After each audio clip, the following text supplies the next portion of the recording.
Hi, I'm Lauren, And I'm Matt. and this is Publish and Prosper. Where publishing, e-commerce, and marketing collide.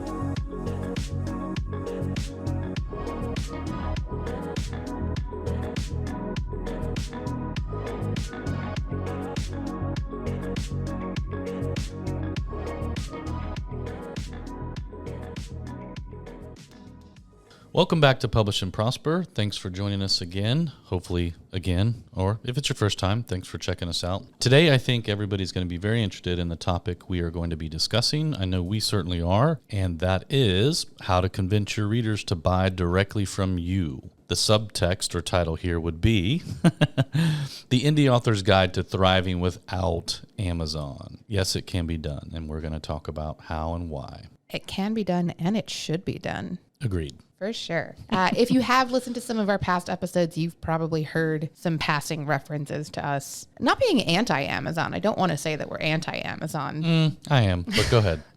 But not, I think for both of us, one of our big pet peeves when it comes to self-publishing and working with indie authors is when they have this conviction, I guess, that they have to be on Amazon. It's essential. Like Amazon is the end all be all of indie publishing. And we know that that's not true. And I think it's our mission kind of to convince authors and creators that there is more to indie publishing than just Amazon.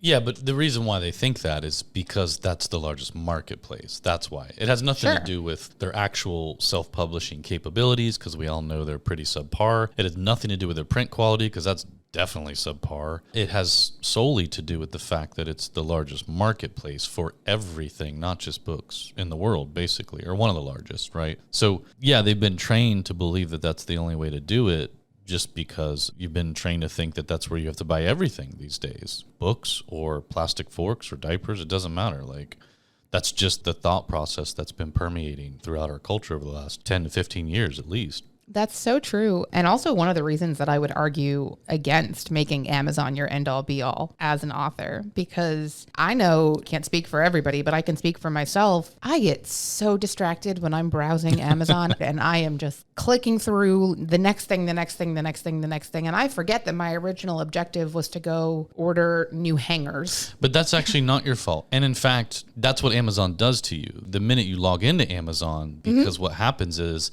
they know your past purchases. They know your past search history. So even if you went directly to an author's link for their book, because that was your intention, Amazon already knows what you like to look at. And so they're immediately already putting the other things in front of you. And more often than not, what happens is a lot of people don't end up buying that book by that author they went to go purchase in the first place. And the flip side of that is you as an author would never know if they bought that book or not necessarily. Right. One of the reasons indie authors like being on Amazon or claim they like being on Amazon is because of that discoverability that they believe exists there. So they'll be like, oh, there's bestseller categories, or there's always that section on any sell page on Amazon that says like products related to, or if you like this, check out this. And that works in your favor, but that also works against you just as much, if not more. If I'm clicking directly on an author's page, if an author is linking me on their Instagram to their Amazon buy page for a specific book, and I go click on that book and I'm scrolling through the page looking at it and I see a recommendation for another book that catches my attention, I am just as likely to go click off of that book page and onto the other book page, and then another one, and then another one, and then another one, and then I never go back to the first one and I'm buying somebody else's book entirely. Yeah, I mean, again, the idea of discoverability, it was valid years and years ago. It was. Any author could publish something, put it on Amazon, and probably get some eyeballs and some sales without doing anything else. Like, that legit was a thing, for sure. It's not these days at all. And so even that little bit of algorithm that you just described, just to even get in there, is not easy. You know what? I'm going to back up a little bit. And I want to be very clear about the fact that I am not coming from this from a perspective of being anti-Amazon. I am an Amazon Kindle user. I am a Kindle Unlimited reader. Like, I have an Audible subscription. I have a Kindle Unlimited subscription. I also try to make sure that when I'm then buying print editions of the books that I read on those, I'm buying them directly from the authors and never from Amazon. I will never, ever buy a print book from Amazon, ever. And I haven't in like over a decade, just absolutely will not. But I'm not coming from a place of Amazon should never, ever be used. And I will, at some point throughout this episode, undoubtedly make the argument in favor of being on Amazon. So what I'm trying to say here is that you should not exclusively be on Amazon, and Amazon should not be your primary focus. It should be an option that you provide your readers, but it should be a secondary option. If you're going to do the work to promote your book, you should do the work, promote your book, and send people to your website where you're selling your book instead of sending people to Amazon. Yeah. And now that you've given your preamble, I'll back up and give mine. Okay.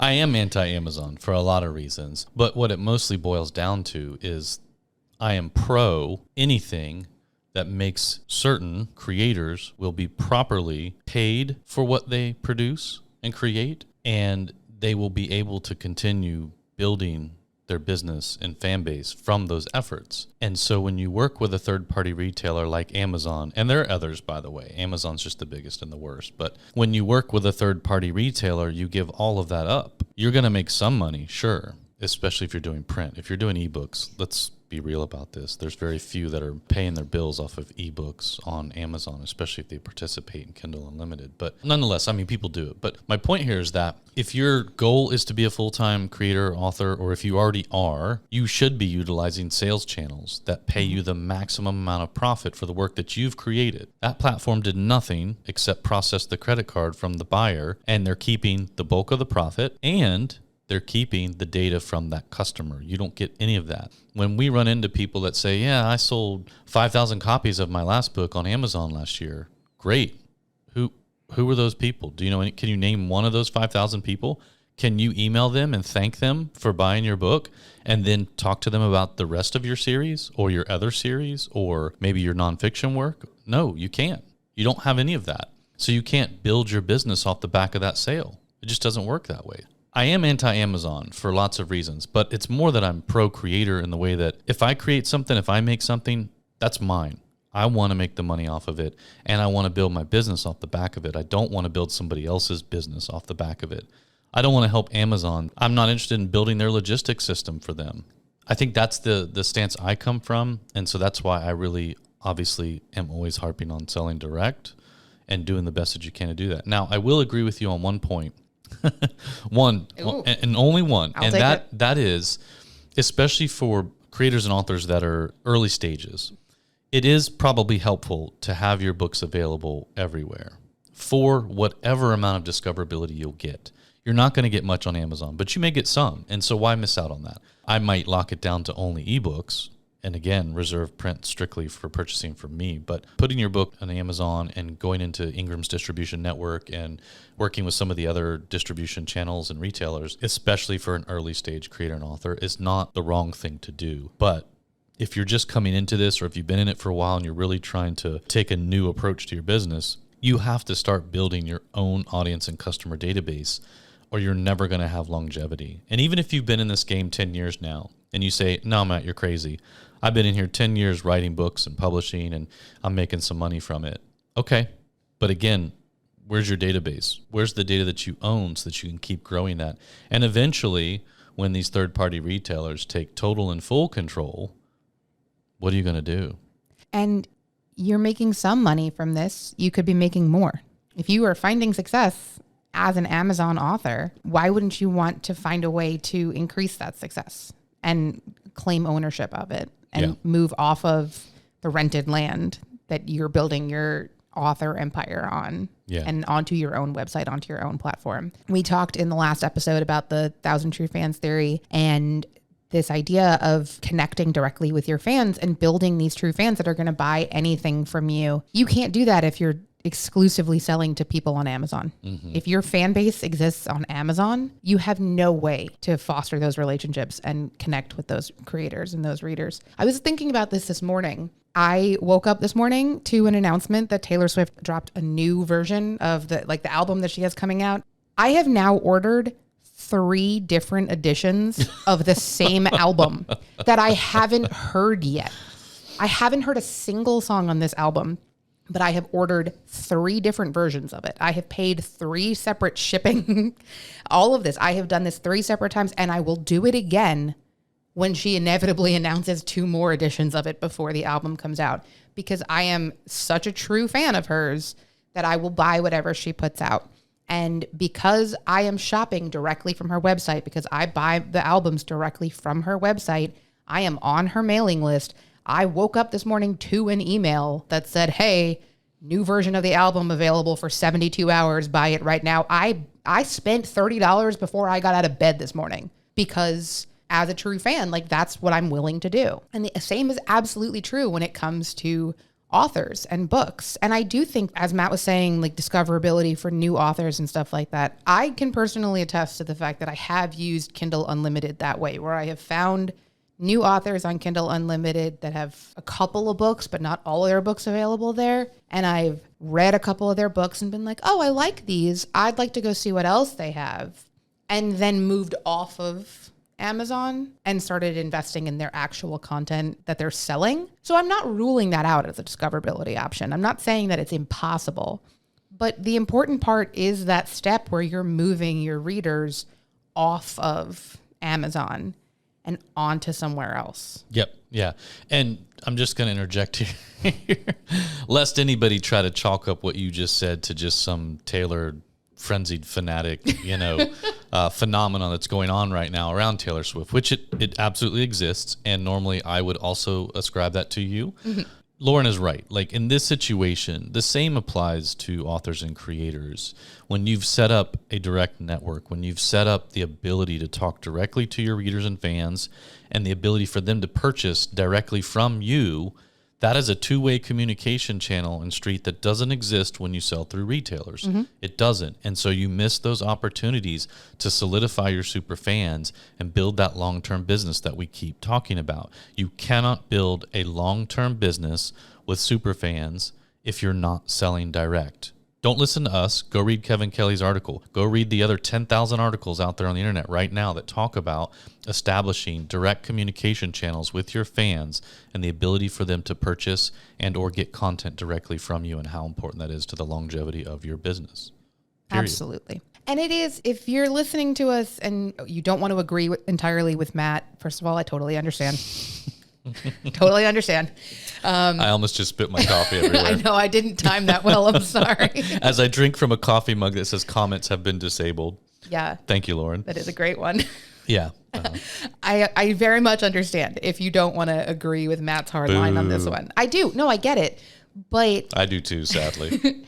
I think it's also important to remember that if you're not ready to commit entirely to that idea of relinquishing your availability on Amazon, it is okay to do both. That's a question that comes up a lot at conferences, and we're at conferences at events. I'm always surprised when people are surprised when we tell them that these are not either or distribution options. If you decide that it's important to you to be everywhere that your potential buyers and your potential readers are, and you want to make sure that you are selling on Amazon and are selling through global distribution to other retailers like Barnes & Noble, on the Lulu bookstore, and also selling direct from your own website, you can do that. You can choose to do all of the above.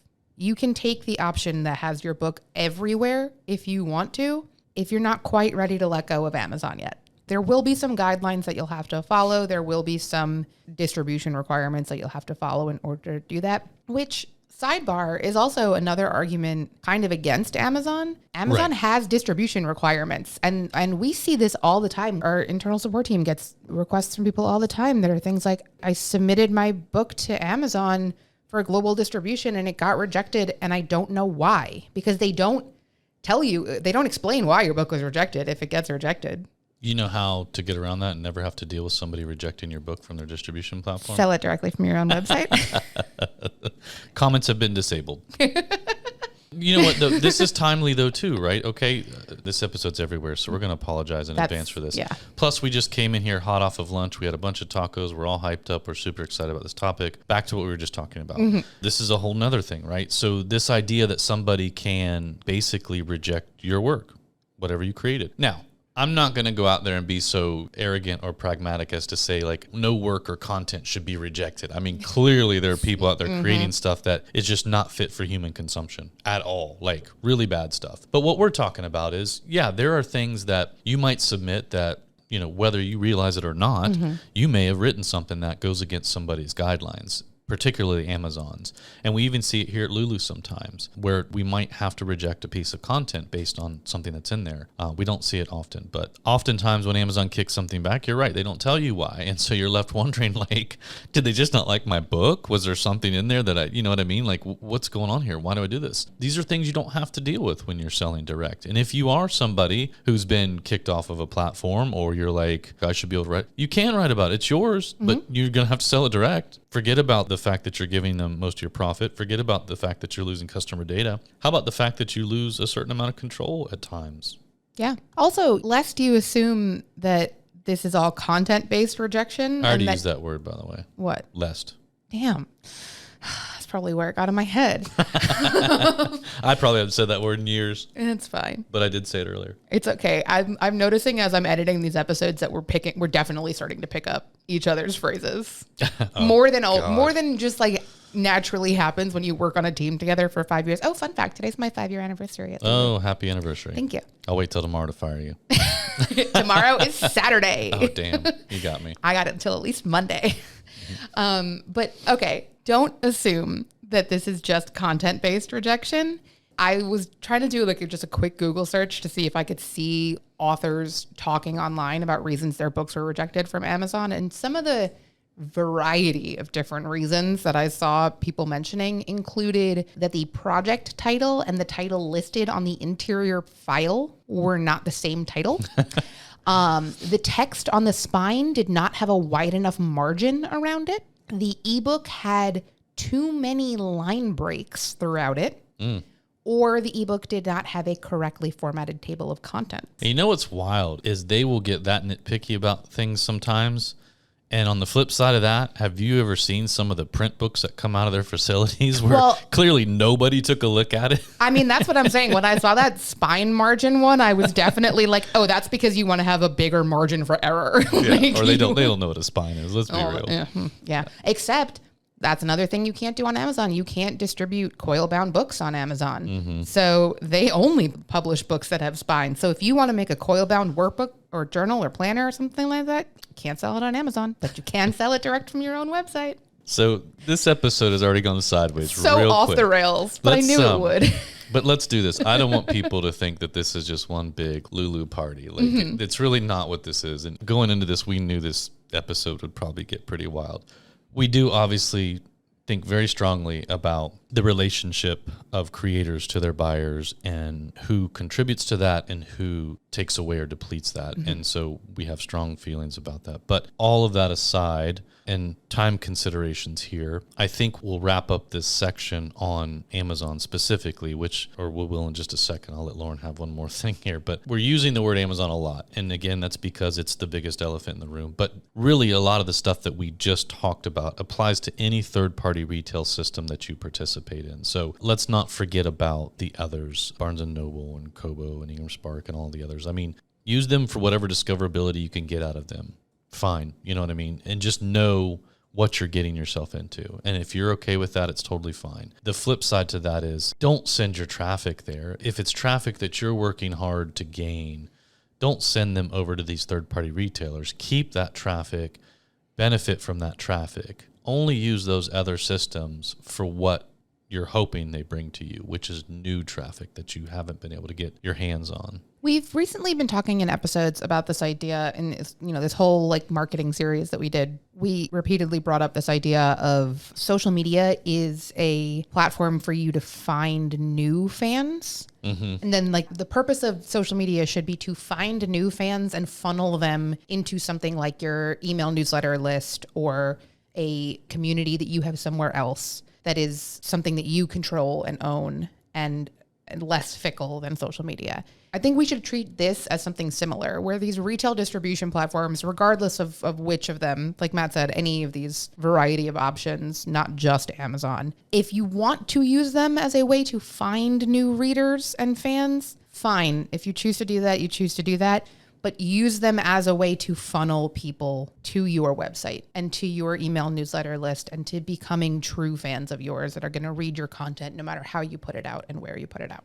Yeah. And again, the real point of this episode, and we're going to get into this, is to help you convince your readers to buy directly from you instead of places like Amazon and some of the others. And so our intent wasn't necessarily to make you hate Amazon or distribution, but you did get a little glimpse into our personal feelings as well as obviously some factual based things. But really what we're here to talk about is how to convince your readers to buy directly from you. This comes up a lot. Whenever we talk to people about selling direct, one of the biggest fears is, like Lauren said, most people like to buy everything basically off of Amazon. And so I'm a little nervous or intimidated about asking my readers to buy from somewhere other than Amazon. And we get it, we understand. But as authors, we have to get comfortable telling people, I would like you to support me directly. I would like to be able to keep writing these things for you and for other readers.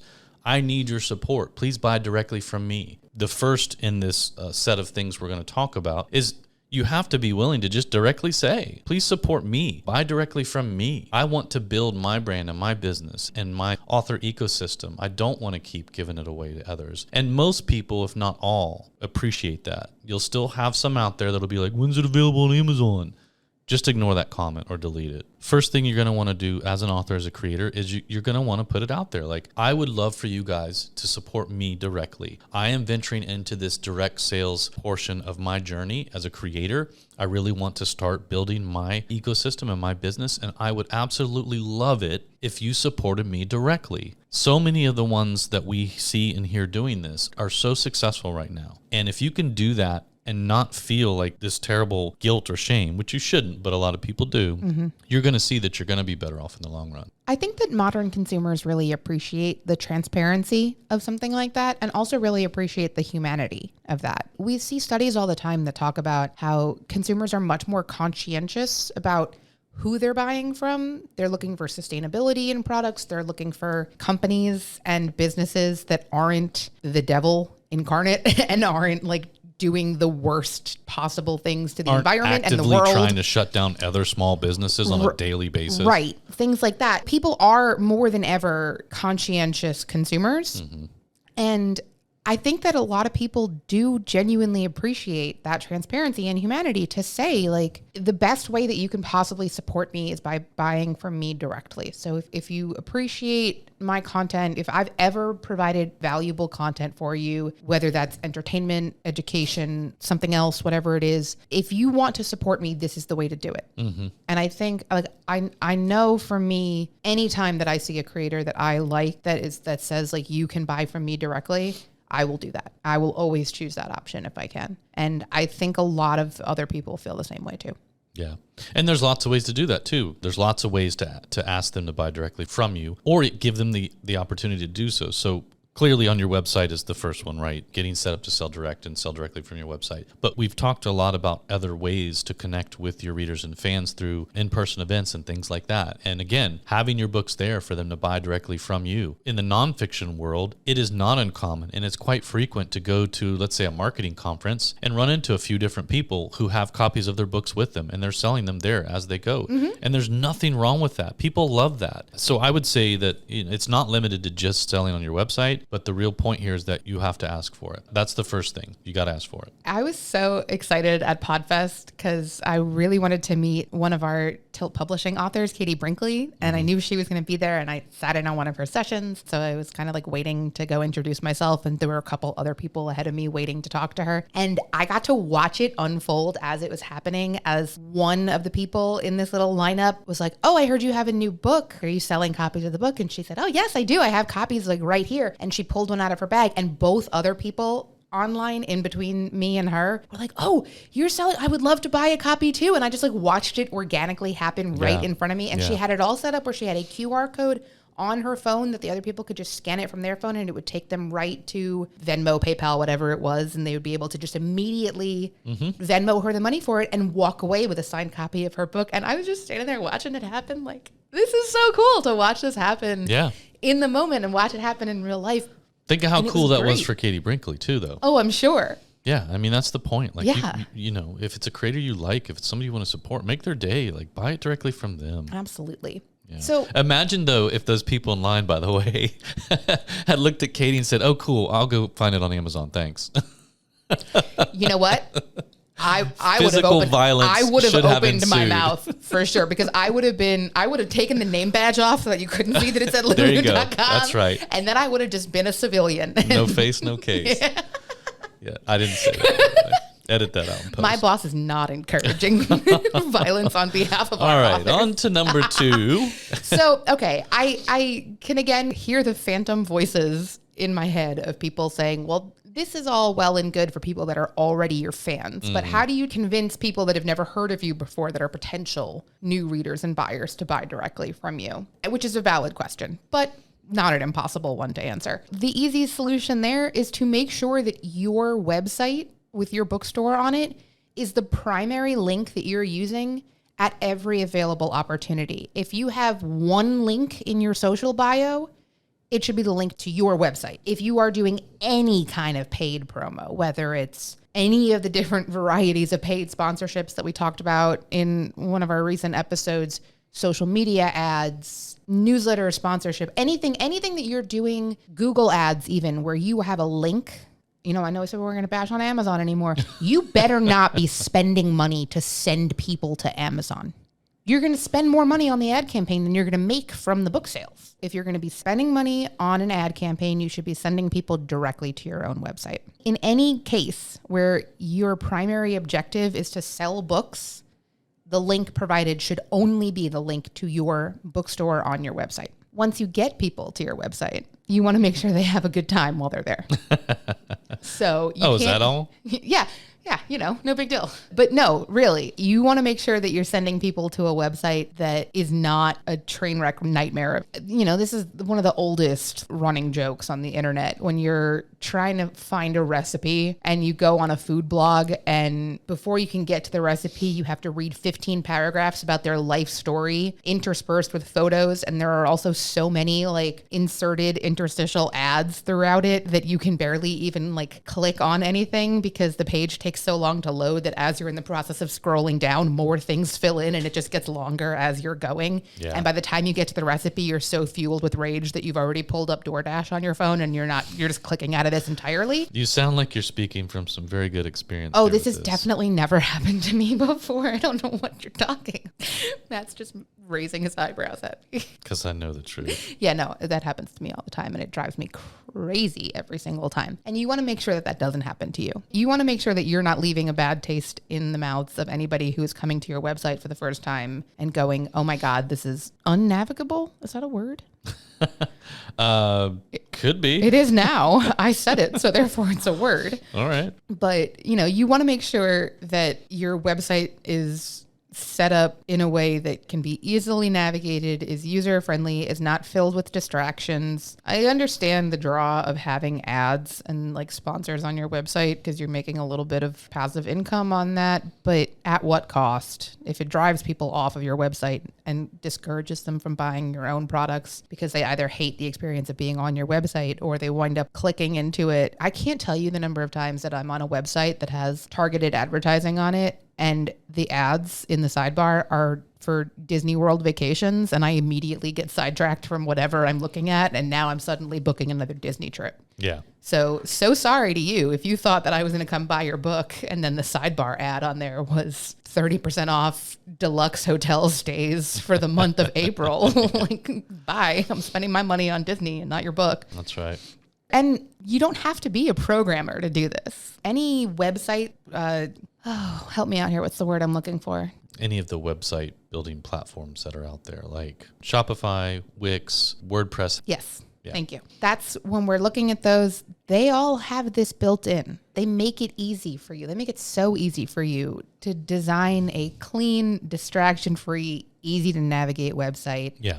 That's in line with your branding and your style and just highlights the key details and has your products page and then is good to go from there. That's true. You don't have to be a web developer. You don't have to be a Python coder. You don't need to know all the craziest, newest CSS and HTML hacks to build yourself a really nice little author website that allows you to sell your books and products directly to. There's apps for everything. It is so convenient these days. That's not to say that you won't have to put some time into it. Right. Somebody like me or Lauren or some of the others out there that have worked with these mediums before, as we've said before, we could spin up a website in less than a day for sure with the ability to sell. It may take you a couple of days. It might take you a week, and that's okay. But think of it as an investment, right? When you're talking about the longevity of your business, of your content, and really trying to create a legacy for yourself, you shouldn't be looking at anything in terms of like, can I get this done in the next hour? Like, it's an investment. So if you have to spend 3 days building a really cool author website that you can sell your product from, okay.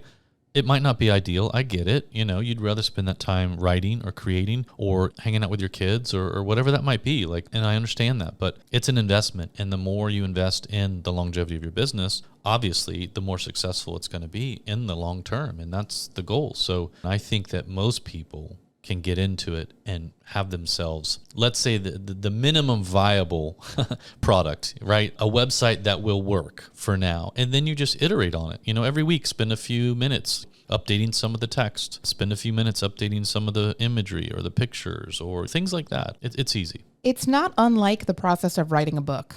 Right. Honestly, where it's, you are putting in the bulk of the work up front, and then that work is going to pay off long term.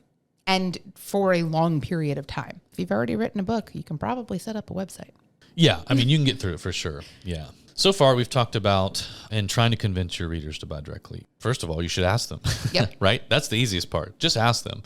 Number 2, if you're going to ask them, you need a place to send them, right? So you need to have a website / little store, e-commerce place, or somewhere that you can send them where you can sell the products directly to them. There are variations of things you could use as an interim before you have a site built or whatever that might be. But there are so many easy ways to do a site these days. It's kind of hard to justify not having one.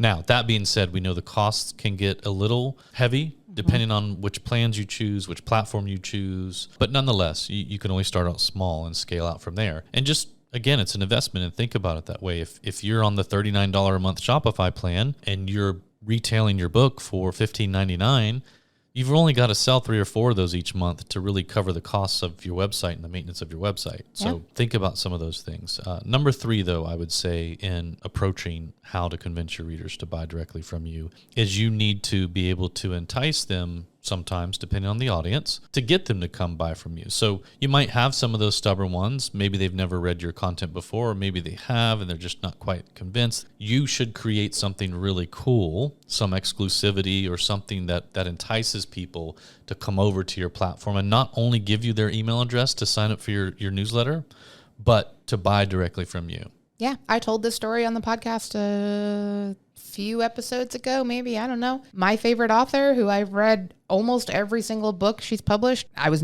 never been to her website and I'd never been on her mailing list. And the way she got me onto them was by saying that she was sharing an exclusive epilogue for her newsletter. So it was a book that I loved, and she said I wrote a 4-chapter epilogue for it, and if you want it, sign up for my newsletter now, and it'll be in your inbox on Friday. And I signed up for that newsletter immediately. Yeah. Give us something to entice us over there, and we'll be there. Yeah, that's right. Exclusivity is always the way to get somebody to do something that you want them to do, whether that's to buy something from you, to sign up for something, to attend something. Exclusivity is one of the tried and true ways that brands, businesses, individuals, that you get somebody to take an action. Yep. And when we feel like we're getting something exclusive, when we feel like we're a part of something exclusive, right? And this is why communities are working so well right now too, being a part of an author's community or something like that. But that exclusivity really makes us feel like we're a part of something special, and it makes us feel like we're that much more connected to that artist, whether it's a musician or a writer. It doesn't always have to be discounts or promo codes, although that is something you can do.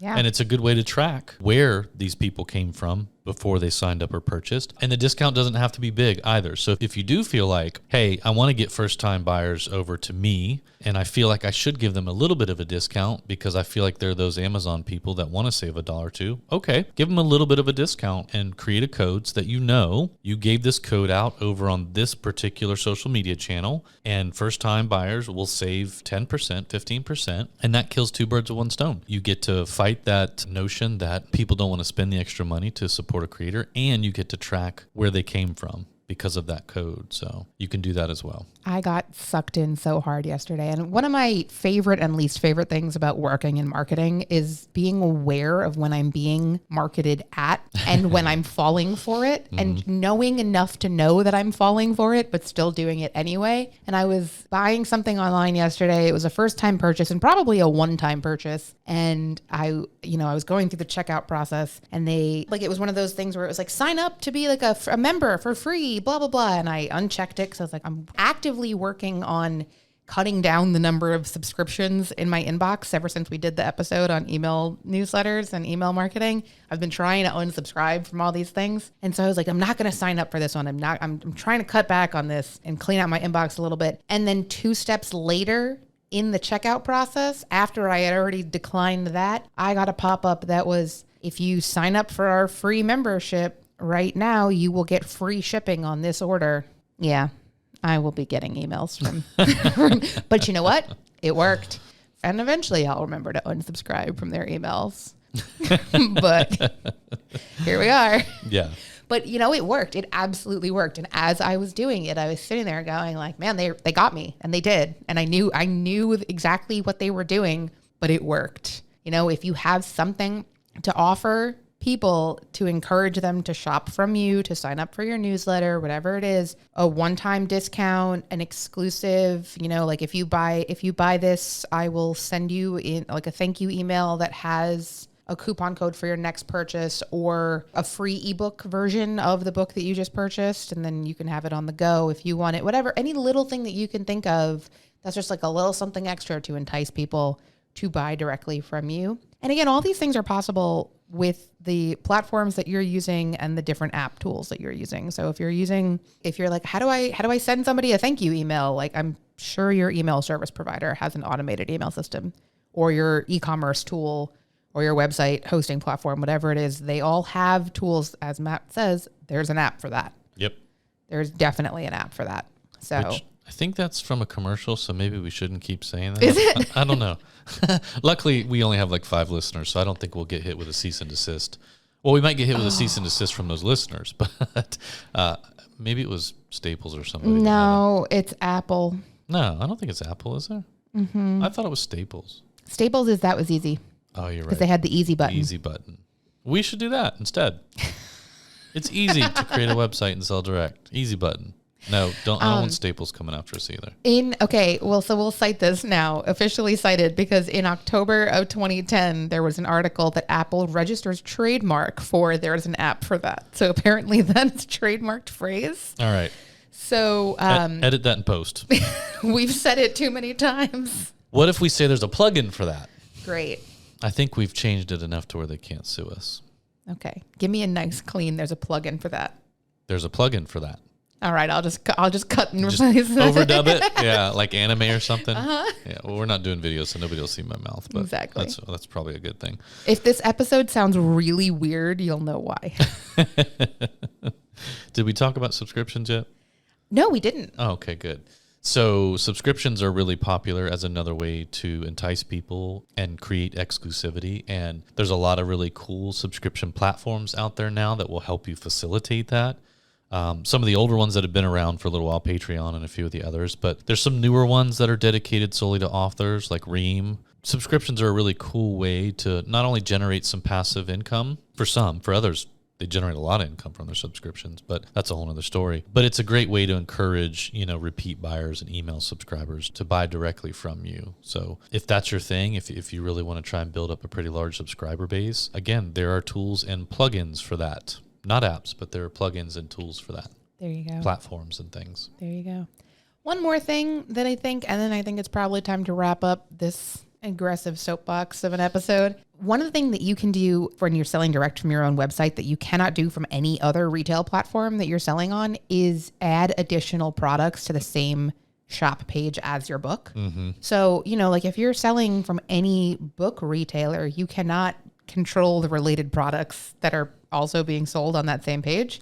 If you're selling from your own website, if you're using an e-commerce plugin on your own website, you can also add in non-book products. So if you're saying you're using like Lulu Direct to have your book available on your website, and then you're using the Printful plugin to have some print on demand stickers and printed out quotes from your book or something like that. Like just a little couple extra product ideas that are like fun bonus enhancements from your book.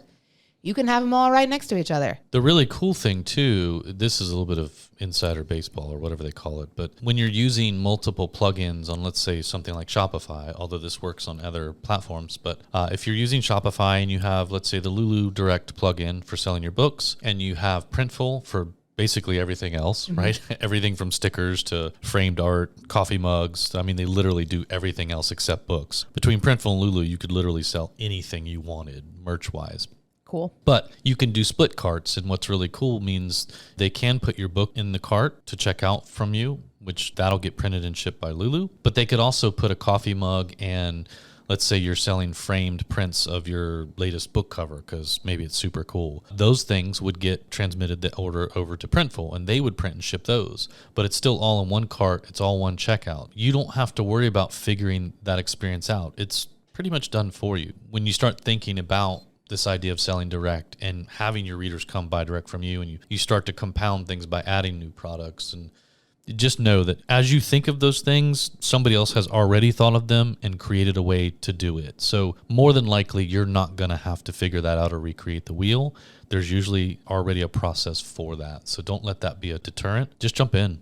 I was really hoping that Matt was going to fill in all the gaps that I left in this. I just had this bullet on my outline where I was like, oh, selling additional products on your page. I don't know anything about this other than the fact that you can do them concurrently, and hopefully Matt can fill in the rest of the details, and he did. Thanks for pulling through on that one. Yep, I'm here at your disposal anytime. Well, not in about 3 minutes because you have to go. I think one of the last things that we should touch on really is just all of this is part and parcel of the fact that when you're selling direct, when you're owning kind of that relationship between you and your fans and readers, you are, in fact, in control of the entire customer journey, as it were. And so there's a lot of benefits to that, and there's some what people might call disadvantages or cons if you do the whole pro and con thing. But just know that it's all yours, for better or for worse. And I think that's the goal here. And there are going to be things that you're going to encounter that are going to be, let's say, customer service related. So if you're selling books directly to your fans, it stands to reason that if they do get a book and it's damaged, the first person they're going to reach out to is you, not FedEx. And you have to be prepared that that's going to happen on occasion, and you're going to be able to, have a correspondence with them and say, hey, terribly sorry, we'll get another one shipped out. Things like that, you need to be prepared for the fact that you are the business. You do own and run this. But you can turn those into great experiences. And I think what I'm trying to say here is that is your job. Once you're selling direct, once you are having those two-way communication and interactions with your fans and followers, which is what you want, and you own that experience from start to finish, it is your job to make that a great experience, right? And that's part of what we were talking about earlier, where, make sure your website is set up with a lot of great components, not just like, hey, here's my headshot, here's what my book's about, here's my book to buy it, and then that's it. You should be constantly adding some value where you can in other aspects of your website and other things for your fans and followers. Make sure that entire customer, fan, follower journey is looked at holistically. Like, don't just provide a place for them to buy your book and then that's it, and you never do anything else there, because your book sales will dive dramatically. Yeah. And I know that for some people that can sound like a negative, but I think it's a positive. I think the fact that you get to have control over the complete customer experience is one of the best things about selling direct. Yep. And I know that for a lot of people, the reason they choose to one of the reasons that they choose to self-publish in the first place is because they want to retain more control over the entire experience than they would have with a traditional publishing option.